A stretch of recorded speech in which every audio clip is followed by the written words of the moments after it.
Why do our attempts at communication fail, even with the best intentions? Why can't he hear and validate me? If this is how you feel in your relationship, let's learn the one trait that can make or break loving and connecting communication.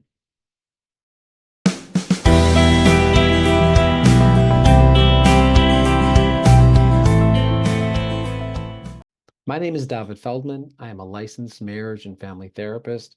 Welcome to my channel, Building Great Marriages, where we learn the best and most effective methods for creating intimacy, trust, and love in our relationships.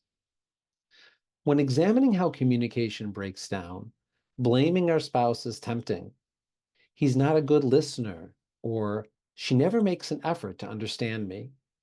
Sometimes this is true, but it's important to remember that communication is a two-way street. How we speak and listen teaches our spouse how we wish to be treated. So let's take a deeper dive into one of our most pernicious bad habits, hoping that once we eliminate it, our spouses will catch on and do the same. Once we learn to respond to our spouse's concerns with an open mind and heart, we pave the way for a more loving and connecting dialogue. One of the four worst communication pitfalls we are all guilty of is defensiveness. We get defensive when we feel attacked, usually by our spouse, for something we feel ashamed of or guilty of. Unfortunately, even though getting defensive is natural, it can be harmful and toxic to your relationship.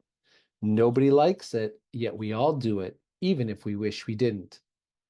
Did you know that John Gottman includes defensiveness as one of the four horsemen of the relationship apocalypse? In short, this means that responding defensively in our marriage is highly correlated with divorce, heaven forbid. So, what is it, and how can we get rid of it? Defensiveness happens when our spouse gets angry with us, expresses disappointment in our behavior, or when we are accused of something unpleasant. We respond with a reason, an explanation, or even denial when this happens. For example, let's say you walk in the front door 15 minutes late. Your wife calls you out. For many of us, our first reaction is to say, "Oh, it's just a few minutes, it's not a big deal." Or maybe, "Look who's calling the kettle black. You came late last week." Or even a total denial. "I'm not late. This is the time we agreed on." All of these responses are defensive, as you are trying to defend yourself against your wife's accusation. This is damaging your relationship for several reasons. First, you are displaying a lack of integrity. You came home 15 minutes late and you didn't admit it. The second reason, which may be the most important, is that it teaches your wife that she has no voice. When she gets upset about something, there's nobody to talk to, nobody home. She's on her own. This erodes trust and safety. And in your relationship, it teaches her that you don't care about her feelings. The third reason is that we miss our opportunity to change and improve.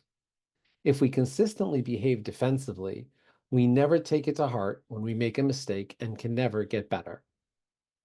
So, how do we rid ourselves of defensiveness? Ironically, the key to eliminating defensiveness is self-acceptance. At the core of defensiveness is an innate desire, a primal need for us to be correct and good. When this is threatened, we protect our sense of self by deflecting any insinuations that we've done something wrong. For many of us, doing something wrong means that we are wrong, we are less than, and ultimately, we are unworthy of love and respect.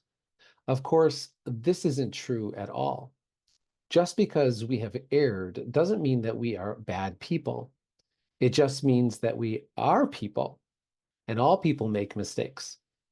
We know that this feeling is the source of our defensiveness because when my wife comes home and shares stories of her day, maybe the supermarket was too crowded or her boss was an ogre at work, all of a sudden, I'm a great listener, full of compassion, understanding, and sympathy.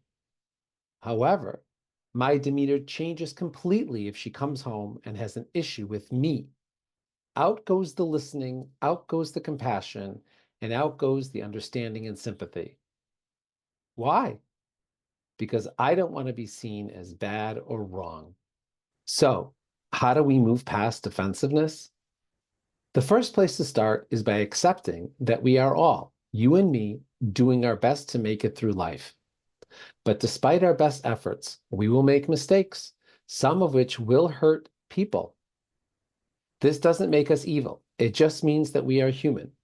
This is a message and idea that we must internalize if we are ever going to take responsibility for our behavior and how it affects others.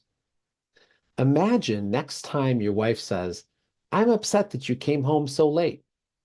Instead of getting defensive, you calmly say, "I hear you. I'm sorry I came home so much later than we agreed, and I understand why you are upset." Your wife will most likely pass out from shock, and more importantly, she will feel so heard, understood, and close to you that her anger over your lateness may very well disappear. Give it a try. Thank you for tuning in. For more marriage advice to build your great marriage, like and subscribe.